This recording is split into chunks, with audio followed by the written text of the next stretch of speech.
नारायण। बोलो श्री सत्यनारायण भगवान की जय। व्यास जी ने कहा, एक समय नेमी सारा तीर्थ में सोन का अधिक 88,000 में प्राण वेदता श्री सूजी महाराज से पूछा कि सूजी, इस कलयुग में वेद विद्या रहित मनुष्यों को प्रभु भक्ति किस प्रकार मिलेगी तथा उनका उद्धार कैसे होगा। हे मुनि श्रेष्ठ, कोई ऐसा व्रत अथवा तप कहिए जिसके करने से थोड़े ही समय में पुण्य प्राप्त हो तथा मनवांछित फल भी मिले। ऐसी कथा सुनने की हमारी प्रबल इच्छा है। सर्वशास्त्र ज्ञाता श्री सूजी महाराज ने कहा, हे वैष्णवों में पूज्य, आप सबने प्राणियों की इतनी बात पूछी है।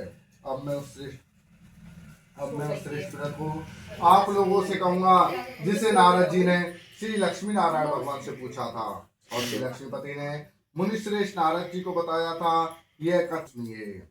एक समय योगी राज नारद दूसरों की इच्छा से लोकों में घूमते हुए में आ पहुंचे।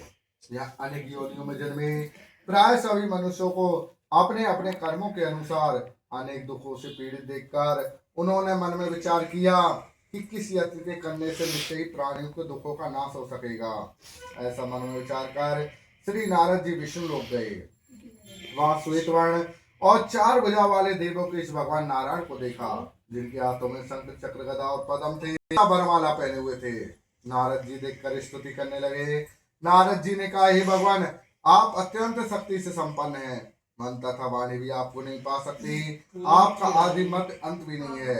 आप निर्गुण स्वरूप सृष्टि के कारण भक्तों के दुखों को नष्ट करने वाले हो। आपको मेरा नमस्कार है।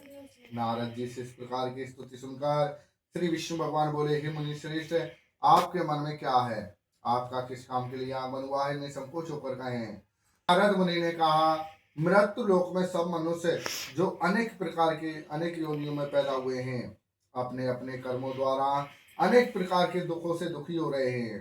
हे नाथ, यदि आप मुझ पर दया रखते तो बताइए कि उन मनुष्यों के सब दुख थोड़े से प्रश्न से कैसे दूर हो सकते हैं। श्री विष्णु भगवान ने कहा, हे नारद, मनुष्यों की भलाई के लिए तुमने बहुत अच्छा प्रश्न किया है। जिस व्रत के करने से मनुष्य मोह से छूट जाता है, वह व्रत मैं तुमसे कहता हूँ, सुनिए। बहुत पुण्य देने वाला, स्वर्ग तथा मृत्यु लोक दोनों में दुर्लभ एक उत्तम व्रत है, जो आज मैं प्रेम बस होकर तुमसे कहता हूँ।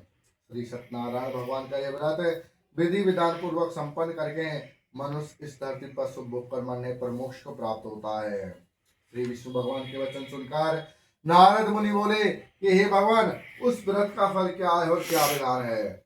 इससे पूर्व किसने यह व्रत किया और किसने यह व्रत करना चाहिए?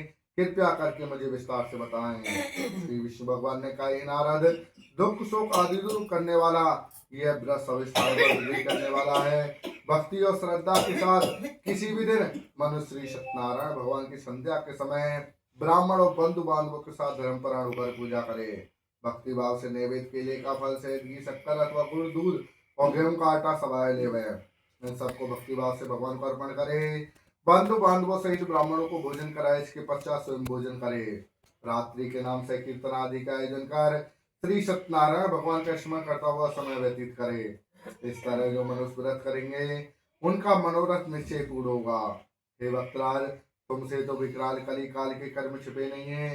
खान पान और आचार विचार को चाहते हुए भी पवित्रता न रख पाने के कारण, क्योंकि जीव मेरा नाम स्मरण करके ही अपना लोक पर लोक संवार सकेंगे, इसलिए विशेष रूप से कलयुग में मृत्यु लोक में यही एक लघु आसान उपाय है, जिससे अल्प समय और अल्प धर्म में प्रत्येक जीव को महान पुण्य प्राप्त हो सकता है। श्री सत्यनारायण व्रत का प्रथम अध्याय संपूर्ण। बोलो श्री सत्यनारायण भगवान की जय। श्रीमन्नारायण